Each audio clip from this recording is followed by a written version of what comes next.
Tadinya seseorang mengalami kecacatan karena, sebab-sebab yang tadi, itu bisa diperbaiki.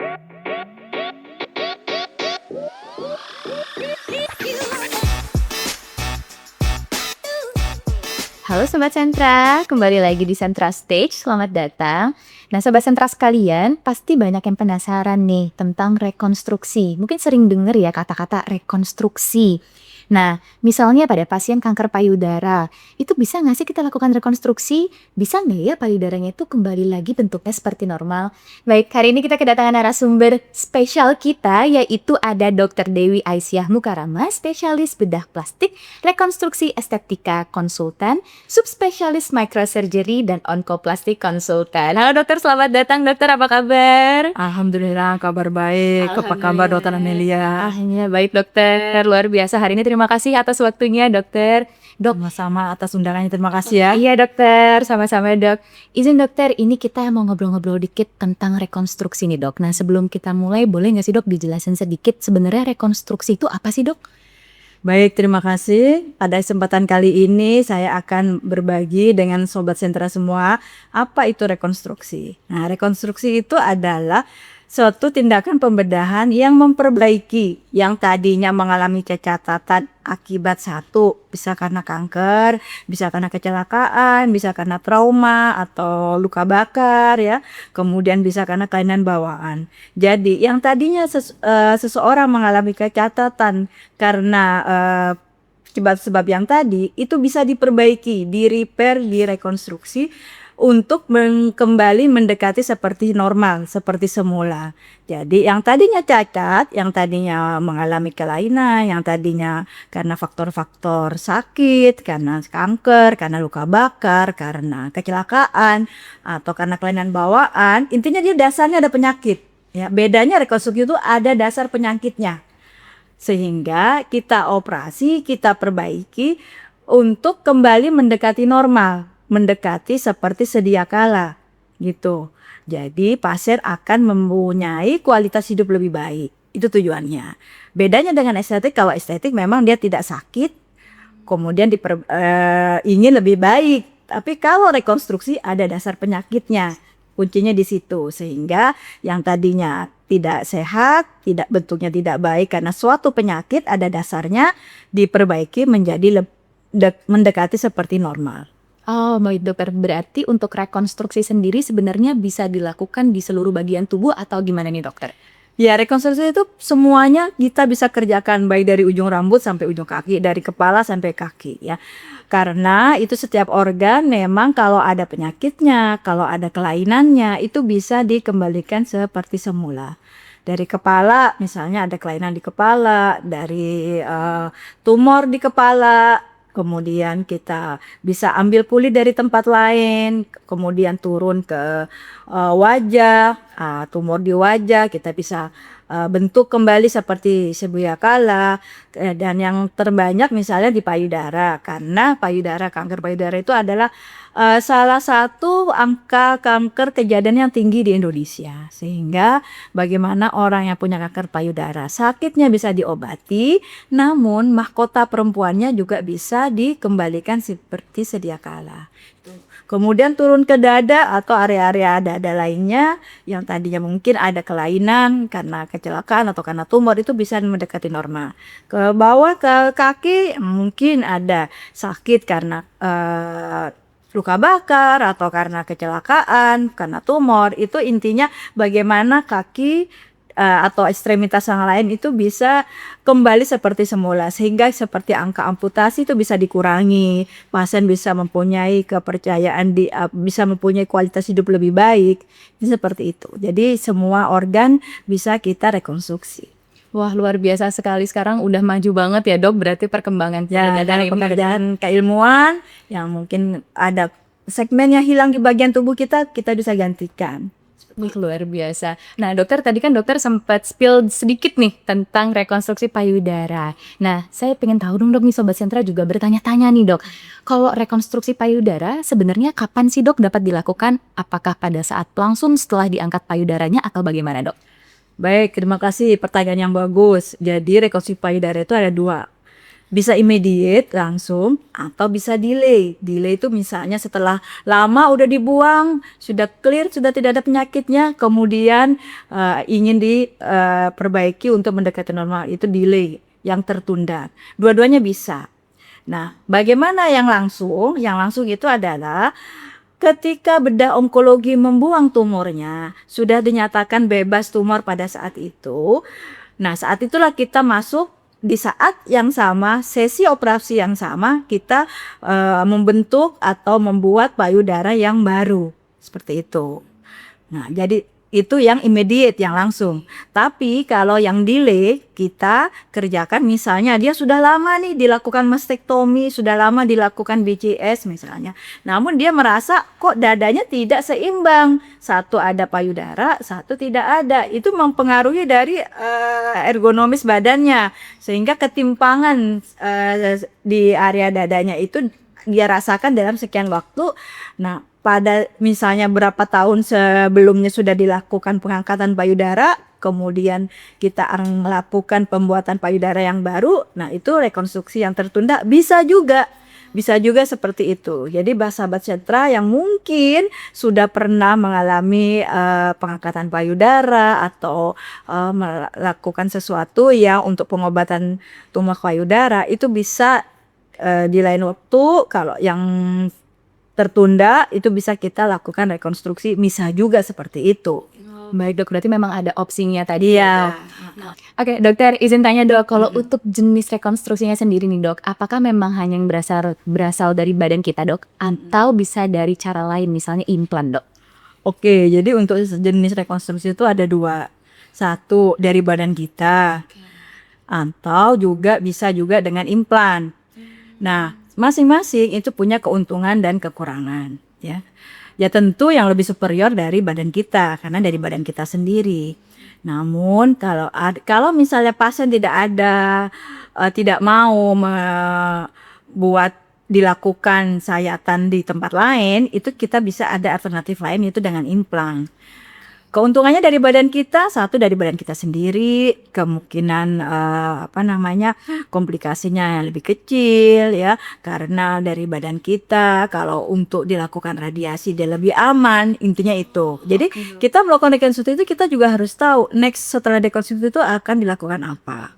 Nah, kalau untuk dari badan kita sendiri itu akan lebih aman jika misalnya pasien itu ada tahap pengobatan selanjutnya, misalnya radiasi. Kita anjurkan untuk ngambil dari badan kita. Namun jika pasien memang dia ingin supaya ada bentuknya, kemudian tidak ada rencana radiasi berikutnya, kemudian tidak mau ada sayatan di badan yang lain, tidak ada luka baru, implan bisa menjadi salah satu alternatif seperti ini. Jadi bisa implan atau bisa dengan dari badan kita. Dari sendiri ya dok. Baik dok. Nah tadi dokter juga menyinggung tentang bentuk nih dok. Nah penasaran nih dok, mungkin nih sobat sentra, kalau rekonstruksi bentuknya akan sama nggak sih dok sama aslinya gitu dok? Ya. Tentunya kita akan membuat sedemikian rupa supaya bisa untuk mendekati seperti normal, karena kan ingin bentuknya mahkota perempuan yang sisi sakit dengan sisi sehat itu mendekati normal ya, sehingga kualitas hidupnya lebih baik. Nah, tergantung dari seberapa banyak volume payudara yang dibuang. Jadi kalau dibuang sebagian, tentu kan berarti volumenya berapa persen yang hilang. Itu ada pilihannya. Kalau kurang dari 25% bisa dari sekitarnya. Tapi kalau misalnya lebih dari 25%, kurang dari 50%, bisa dari daerah punggung. Nah, gitu. Jadi tergantung dari volume, berapa banyak kehilangan volume payudara yang dibuang. Ya, sudah di punggung. Nah, namun kalau diambil semua di atas 50%, itu bisa diambil dari tempat lain. Yang paling gold standarnya, yang paling menjadi pilihan pertama itu adalah dari perut. Kenapa dari perut? Satu, lemak di perut itu mirip dengan lemak kelenjar payudara, sehingga kemungkinan untuk bisa menyerupai itu memang diambil dari perut. Itu gold standarnya di luar negeri, dan memang pilihan pertama, apalagi ibu-ibu yang sudah pernah melahirkan, kemudian perutnya berlebih lemaknya, itu bisa menjadi modal. Jadi nggak usah dari mana-mana, tapi dari perutnya sendiri dibentuk, diambil kulit, kembang serta pembuluh darahnya dipindahin untuk membentuk payudara baru. Nah, itu pilihan utama pertama untuk yang dilakukan mastektomi sebelumnya.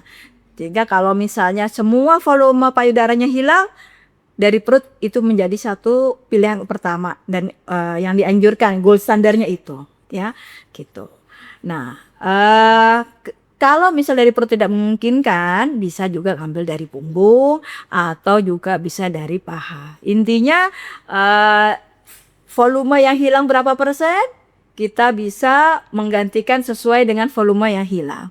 Seperti itu. Jadi harapannya yang diperbaiki itu bisa menyerupai sisi yang sehat. Gitu. Itu kalau satu sisi. Oke, Dok. Nah, kalau dua sisi ini lebih ini lagi. Karena kan bisa kita bayangkan, orang kehilangan satu aja keseimbangan badannya mungkin merasa terganggu. Apalagi misalnya sampai dua-duanya, kanan kiri. Nah, tentu sebagai seorang perempuan itu kita sangat ingin kembali kepercayaan. Tidak hanya kepercayaan diri tapi kualitas hidup pasien. Jadi sebenarnya rekonstruksi itu adalah suatu protokol guideline untuk pengobatan kanker payudara gitu.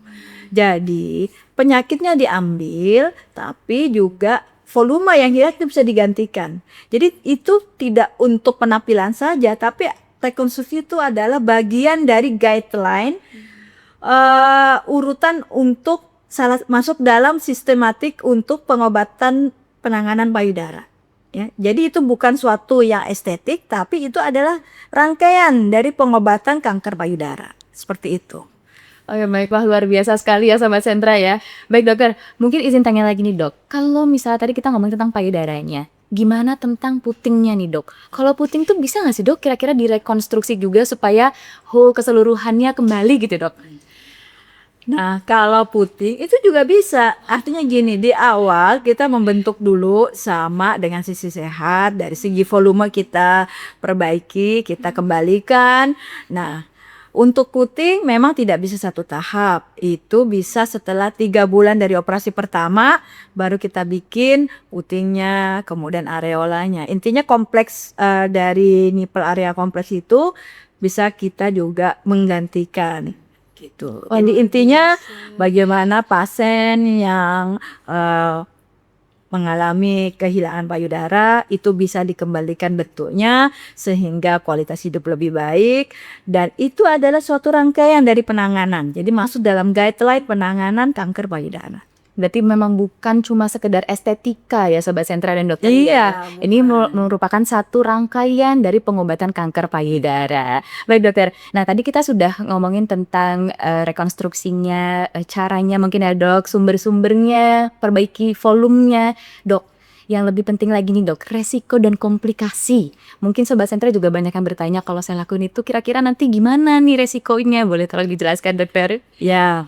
Pertama, kita harus pastikan satu pasien perokok atau enggak, karena kan perokok itu akan mengganggu penyembuhan. Ya, ada pengaruh ya? Iya, kita periksa jantung atau gula darahnya, hipertensi atau tidak, ya gitu. Tentunya setiap tindakan itu kita jelaskan resiko dan komplikasi. Kembali lagi tergantung kepada setiap tindakan yang dikerjakan. Dari segi lama operasi, dari segi pilihan, tergantung dari seberapa berat kehilangannya gitu. Semakin banyak mungkin memang semakin besar operasinya, semakin simpel tindakannya mungkin semakin lebih simpel untuk merekonstruksinya gitu. Jadi semua tergantung dari berapa berat derajat penyakitnya, sehingga rekonstruksi yang dibutuhkan sesuai dengan seberapa berat kehilangannya. Beda-beda berarti ya dok ya per pasiennya dok. Baik dokter. Nah kalau untuk rekonstruksi payudara sendiri nih dok, apakah akan mempengaruhi untuk deteksi di kemudian hari dok? Tentu saat dilakukan rekonstruksi kan sejawat bedah onkologi akan melakukan pemeriksaan ya. Kalau sudah free margin, sudah bebas tumor dari hasil VC, kemudian kita masuk untuk kasus yang immediate ya, yang langsung ya kita masuk untuk rekonstruksi. Tentunya itu tidak mempengaruhi untuk apakah besok untuk ketika mau dideteksi melihat kekambuhan. Karena dengan pemeriksaan imaging yang baik dan saat kita melakukan rekonstruksi juga sudah clear, sudah bebas tumor gitu ya. Jadi insya Allah dengan pemeriksaan dengan teknologi imaging dan kontrol rutin itu tidak mempengaruhi untuk melihat deteksi kanker di masa datang. Menarik. Oke, baik, terima kasih banyak dokter. Nah dok, kalau kita ngomongin dari sisi psikologinya ke pasien nih dok, kira-kira seberapa besar sih dok dampak rekonstruksi ini berpengaruh dari sisi psikologi wanita tersebut dokter? Tentu dengan rekonstruksi pasien dikembalikan bentuknya yang tadinya cacat karena tumor, karena dibuang karena satu penyakit, kemudian dikembalikan bentuk mendekati sehat, mendekati normal, ya itu sangat besar pengaruh psikologis. Satu, sakitnya hilang, tapi dari segi bentuk, dari segi volume, dia kembali seperti semula, mendekati seperti sedia kala. Ya, jadi dari segi kepercayaan, kualitas hidup pasien justru itu sangat membantu. Jadi pasien dari segi penyakitnya disembuhkan, diobati, dari segi mahkota payudara yang hilang akibat penyakit itu juga bisa dikembalikan lagi mendekati normal dengan teknologi keilmuan bedah, terutama bedah mikro ya, yang hilang itu bisa digantikan mendekati yang sehat, yang normal gitu. Jadi intinya jangan ragu untuk melakukan pemeriksaan di awal. Semakin deteksi dini, semakin tahu kita sakitnya beratnya seperti apa. Sehingga prosedur operasi yang dikerjakan itu akan semakin tidak kompleks. Namun jika misal ditunda, takut, bahkan tidak langsung ke dokter, itu semakin berat penyakit, semakin besar operasinya, semakin besar juga untuk kita melakukan tindakan rekonstruksinya. Jadi intinya deteksi dini penting, tapi juga ketika seseorang sudah perlu dilakukan operasi, misalnya pengangkatan kanker payudara, itu juga jangan takut kehilangan, karena itu bisa dikembalikan untuk mendekati seperti semula. Mudah-mudahan bisa membuat para penyintas atau para pasien-pasien yang mengalami kanker payudara khususnya atau kanker yang lain, jangan ragu untuk berobat. Jangan ragu untuk konsul ke dokter supaya bisa diketahui di awal, dan kalau misalnya memang harus dilakukan pembuangan demi keselamatan pasien, jangan takut, itu karena akan bisa dikembalikan mendekati normal. Nah, jangan ragu Sobat Sentra untuk konsultasi kalau ada keluhan. Nah, mungkin Dokter Dewi untuk jadwal prakteknya nih dok, boleh disampaikan ke Sobat Sentra, siapa tahu nih ada yang mau bertemu langsung dengan Dokter Dewi. Dokter praktek di hari apa dan jam berapa dokter? Saya di Sentra hari Sabtu jam 8 sampai jam 9, kemudian lanjut jam 9 sampai jam 10. Wah, nah teman-teman Sobat Sentra, kalau yang mau langsung ketemu Dokter Dewi boleh silakan langsung datang ke Sentra Medika Cibinong. Baik, terima kasih banyak dokter atas ilmunya dan waktunya dokter. Luar biasa Sobat Sentra sekalian, tentunya bermanfaat untuk kita semua dan menambah harapan juga baik bagi para penyintas kanker. Jangan lupa teman-teman semua di like, di share, dan juga di subscribe untuk Sentra Stage, dan ditunggu untuk update edukasi kesehatan selanjutnya. Saya Dr. Amalia pamit undur diri. Dewi bedah plastik, konsultan mikro endokoplastik. Baik, sampai jumpa di episode selanjutnya.